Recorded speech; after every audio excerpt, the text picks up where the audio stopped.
16 August 2026 ରବିବାର ସ୍ୱୟଂ ପ୍ରଭୁ ସୂର୍ଯ୍ୟଦେବଙ୍କର ରାଶି ପରିବର୍ତ୍ତନ ସହିତ ଗ୍ରହ ନକ୍ଷତ୍ର ଶୁଭ ଚଳନ ଏବଂ ଗ୍ରହରେ ବଡ଼ ପରିବର୍ତ୍ତନ।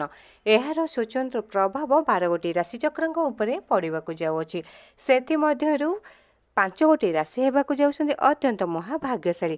ଏହି ଭାଗ୍ୟଶାଳୀ ରାଶିଚକ୍ରଙ୍କ ଜୀବନର ମୋଡ଼ ଅଚାନକ ବଦଳିବାକୁ ଯାଉଅଛି। ହାତୀ ଢାଳିବାକୁ ଯାଉଛି ସୁନାର କଳସ।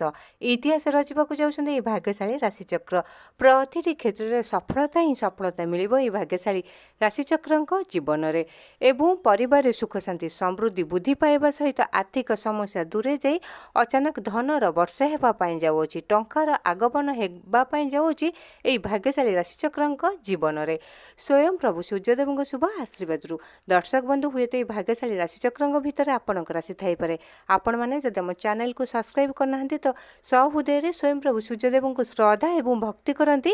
ଭିଡ଼ିଓଟିକୁ ଲାଇକ୍ କରନ୍ତୁ, ସେୟାର କରନ୍ତୁ, ଚ୍ୟାନେଲଟିକୁ ସବସ୍କ୍ରାଇବ୍ କରିବା ସହିତ କମେଣ୍ଟ ବକ୍ସରେ ଜୟ ପ୍ରଭୁ ସୂର୍ଯ୍ୟଦେବ ଲେଖି ଜଣାନ୍ତୁ। ଏବେ ଆସନ୍ତୁ ଜାଣିବା ସେହି 5ଗୋଟି ଭାଗ୍ୟଶାଳୀ ରାଶିଚକ୍ରଙ୍କର ନାମ। ପ୍ରଥମ ଭାଗ୍ୟଶାଳୀ ରାଶି ମେଷ ରାଶି, ଦ୍ୱିତୀୟ ଭାଗ୍ୟଶାଳୀ ରାଶି ତୁଳା ରାଶି, ତୃତୀୟ ଭାଗ୍ୟଶାଳୀ ରାଶି କୁମ୍ଭ ରାଶି, ଚତୁର୍ଥ ଭାଗ୍ୟଶାଳୀ ରାଶି ମକର ରାଶି, ପଞ୍ଚମ ବା ଶେଷ ଭାଗ୍ୟଶାଳୀ ରାଶି ସିଂହ ରାଶି। ତ ଦର୍ଶକ ବନ୍ଧୁ, ଏହି ଥିଲା ଭାଗ୍ୟଶାଳୀ ରାଶିଚକ୍ରଙ୍କର ନାମ।